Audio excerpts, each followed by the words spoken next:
Sveiki, su jumis kaip ir kiekvieną rytmetį sveikinasi Rytas su spauda. Kviečiu kartu pradėti šio antradienio kovo 20 dieną. Vakar minėta senovinė Pempės diena. Nuo šiandien kviečiama paminėti pasaulinę Žemės dieną arba astronominį pavasarį. Šiomis dienomis ateina pavasario lygiadienis. Dienos ir nakties ilgumas tampa vienodas visose Žemės rutulio kampeliuose. Be to, Žemės dieną siekiama atkreipti dėmesį į ekologijos bei planetos išsaugojimo problemas. Visoje Lietuvoje šiandien organizuojami įvairūs renginiai, akcijos. Nuo Vilniečiams priminsiu įdomiausius Žemės dienos renginius.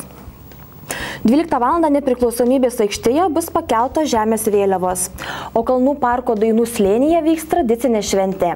Pasitikime pavasario giesmininkus, kurios metu ornitologai su visais norinčiais kels inkilus mūsų giesmininkams. 13 val. Seime klimatologė Audronė Galvonaitė pasakos apie klimato kaitą, meteorologinius reiškinius ir Lietuvoje galimus orų kaprizus. 14 val. 30 min. Pavilnio, Verkių bei Neries parkuose organizuojamos pažintinės ekskursijos. Nuo dabar pereikime prie spaudos. Vilniaus diena šį rytą rašo, kad Liberalų ir Centro sąjungos deleguotas vidaus reikalų ministras Raimundas Palaitis vakar pranešė apie savo atsistatydinimą. Tai leidžia valdančiai koalicijai svarstyti galimybę išlikti tokiai, kokia ji buvo iki šiol, su liberalcentristais. Tikiuosi, kad abi pusės laikysis kompromiso. Nuolaidų turėtų padaryti abi pusės ir padarė. Taip teigė po pokalbio su valdančiaisiais prezidentė Dalia Grybauskaitė.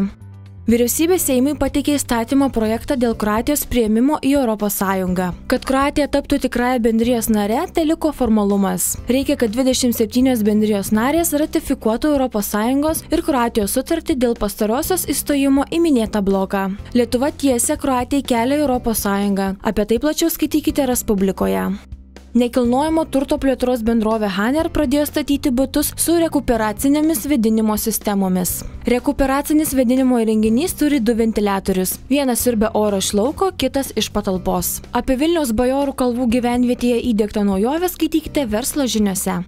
Šiandien sukanka 100 metų, kai gimė vilnietis žurnalistas ir pedagogas Jonas Karosas. Šiemet Vilniaus universiteto žurnalistikos katedrai sukanka 60 metų, o pirmuoju jos vedėju dar 1952 metais buvo paskirtas Jonas Karosas. Publikaciją apie šios asmenybės gyvenimą pirmasis žurnalistų mokytojas skaitykite Lietuvos žiniose.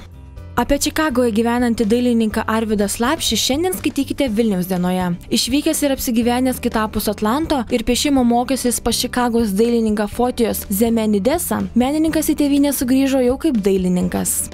Agnė Sereikaitė nusitaikė į Žiemos olimpiadą. Tai pavadinta publikacija Respublikoje, kurioje rašoma apie jaunosios Lietuvos čiuožėjos pergalės Europos jaunimo taurės finale. Vakar į Lietuvą grįžusi 17-metė atvežė 3 aukso medalius ir nugalėtojos taurę.